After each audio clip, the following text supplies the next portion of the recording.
तर नमस्कार. आपली first international travel journey is here. तर हा आमचा खूप स्पेशल मोमेंट आहे. आम्ही इंटरनॅशनल फ्लाय करतो आहे टू दुबई.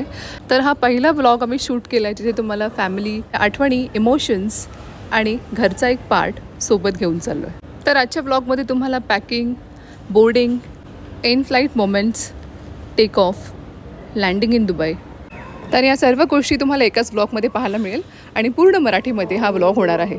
जर का तुम्हाला व्हिडिओ आवडला तर अवश्य आपल्या चॅनलला सबस्क्राईब करा, अवश्य सर्वांसोबत शेअर करा आणि आपल्या व्हिडिओला थम्स अप द्या. चला आपण व्हिडिओला सुरुवात करूया. तर दुबईला आम्हाला कामानिमित्त शिफ्ट व्हायला लागलं. तर तिकीट्स कसे होते, बोर्डिंग पास आम्ही कसा घेतला, बेबीसोबत ट्रॅव्हल करताना काय गोष्टी आम्ही लक्षात ठेवल्या, पॅकिंग करताना कोणत्या आवश्यक गोष्टी घेणं, ते राहण्याची सोय कशी केली आणि सेविंग्स किती कॅरी करणं गरजेचं आहे. तर याचे सर्व डिटेल्स तुम्हाला आज या व्हिडिओमधून समजतील. तर सर्वात प्रथम तिकीट्स. तर तिकीटसाठी तुम्ही पेटीएम किंवा स्काय स्कॅनर ह्या दोघांमध्ये कम्पेअर करून तिकीट्स तुम्ही बुक करू शकता. आम्ही 1 मंथ आधी तिकीट्स बुक केलेली होते आणि त्यांचं तिकीट जे होतं ते त्यांच्या कंपनीकडून त्यांना मिळालेलं होतं. नेक्स्ट आहे पॅकिंग. पॅकिंग करताना सगळ्यात इम्पॉर्टंट तुमच्या तिकीटच्या डिस्क्रिप्शनमध्ये एंडला गाईडलाईन्स असतात प्रत्येक एअरलाईनचे. तर आमचं एअर इंडिया होतं, तर त्याच्या गाईडलाईननुसार आम्ही पॅकिंग केलेली होती. टोटल आम्ही 4 बॅग्स घेतलेल्या होत्या. लक्षात घ्या, कोणताही ऑइल्स किंवा लिक्विड वस्तू कॅरी करू नका, दॅट इज नॉट अलाउड. कपड्यांमध्ये आम्ही आमचे मोजके कपडे आणि मुलाचे कपडे जास्त घेतलेले होते. आयटम्समध्ये तुम्ही ड्राय गोष्टीच कॅरी करा. स्क्रीनवर दाखवलेल्या गोष्टी आम्ही घेतलेल्या होत्या. अशा प्रकारे पॅकिंग करा जेणेकरून बॅगमध्ये ठेवण्यासाठी सोयीस्कर होतं. इलेक्ट्रॉनिक वस्तू असतील जसं की लॅपटॉप असेल, टॅब असेल, तर तो आम्ही हँडबॅगमध्ये कॅरी केलेला होता. लगेजमध्ये अलाउड नाही आहे. त्या इन्फंटसाठी 10 kg अलाउड आहे. तर त्याच्यामध्ये आम्ही त्याची एक चेअर होती, कॅरियर होतं आणि स्ट्रॉलर, ह्या 3 गोष्टी इन्क्लूड केलेल्या. जायच्या अगोदर सर्व बॅग्स हे वेट करून घ्या, म्हणजे तिकडे गेल्यावरती तुम्हाला काही प्रॉब्लेम होणार नाही. नेक्स्ट आहे बेबी इसेन्शियल्स. त्यामध्ये तुम्हाला बेबीचे डॉक्युमेंट्स, डॉक्टरने दिलेले मेडिसिन्स किंवा प्रिस्क्रिप्शन. थर्ड आहे बेबीचे डायपर्स, बेबीचे कपडे.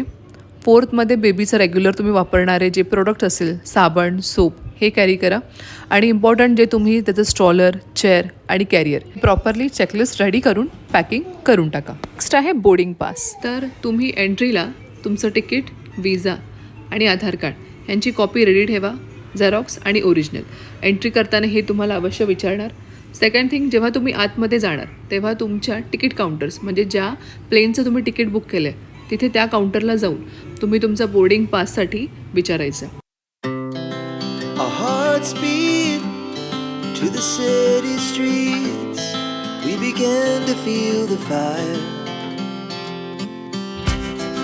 We rise like tall buildings as the chemicals they take us higher. The night's young and it's just begun as she puts her hand in mine. We wanna chase the night, wanna dance to the light, pull the stars from the sky, just 2 hearts running wild. Never sleep, never stop, as we shout from the top. We're gonna be 2 hearts running wild.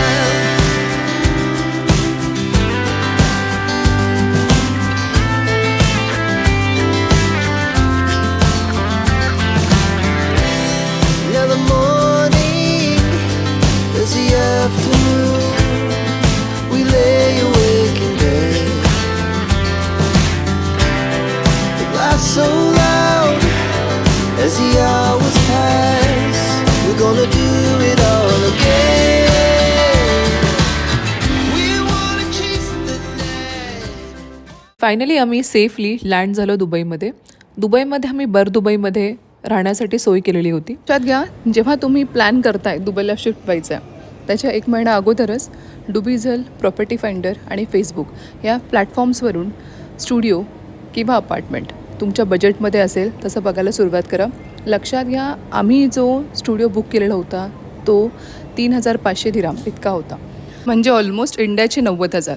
हा minimum rent इथे सुरुवात आहे, ज्यामध्ये तुम्हाला एक open room मिळते आणि close kitchen. हे मोस्टली तुम्हाला दुबई साईडलाच हे मिळेल. जस्ट तुम्ही हॉटेल्स बुकिंगमध्ये नका जाऊ, कारण की ते तुम्हाला खूप कॉस्टली पडेल. इधर हाच वे आहे की तुम्ही तिकडे रूम शोधा 1 मंथ बिफोर, जे तुम्हाला बजेट फ्रेंडली होईल. कंट्री लॅविश लक्झरियस आहे कारण त्याचं कॉस्ट ऑफ लिव्हिंग हे खूप हाय आहे. लक्षात घ्या, ग्रॉसरीज हे मॅनेजेबल होतील, पण बाहेरचं खाणं किंवा बाहेरचं फिरणं असेल तर ते इंडियाच्या रेट्समध्ये डबल, हे असं कॅल्क्युलेट करूनच जायचं. जर का तुम्ही तुमचं फायनान्शियल बजेट व्यवस्थित ठेवलं असेल, नियोजन असेल, तर तुम्ही ऑफकोर्स दुबईसाठी ऑप्ट करू शकता. 2 तासाच्या अंतरावरती इंडियापासून दुबई आहे. खरंच तुम्हाला इंटरनॅशनल एक्सपिरियन्स घ्यायचा आणि इंटरनॅशनल वर्क कल्चर जर का अंडरस्टँड करायचं आणि अनुभव करायचा तर अवश्य दुबईसाठी ऑप्ट करा. डायव्हर्स कंट्री आहे, इथे प्रत्येक रिलिजन, प्रत्येक कल्चर तुम्हाला दिसेल. आय होप तुम्हाला आत्तापर्यंत ही जर्नी आवडली असेल, समजली असेल. तुम्हाला कोणते प्रश्न असेल तर तुम्ही कमेंट बॉक्समध्ये आम्हाला अवश्य पिन करा. या चॅनलला अवश्य सबस्क्राईब करा, जिथे तुम्हाला दुबईची लाईफस्टाईल, वर्क कल्चर आणि मोर अबाउट दुबई हे समजेल. धन्यवाद. Our hearts beat to the city streets. We began to feel the fire. We rise like tall buildings as the chemicals they take us higher.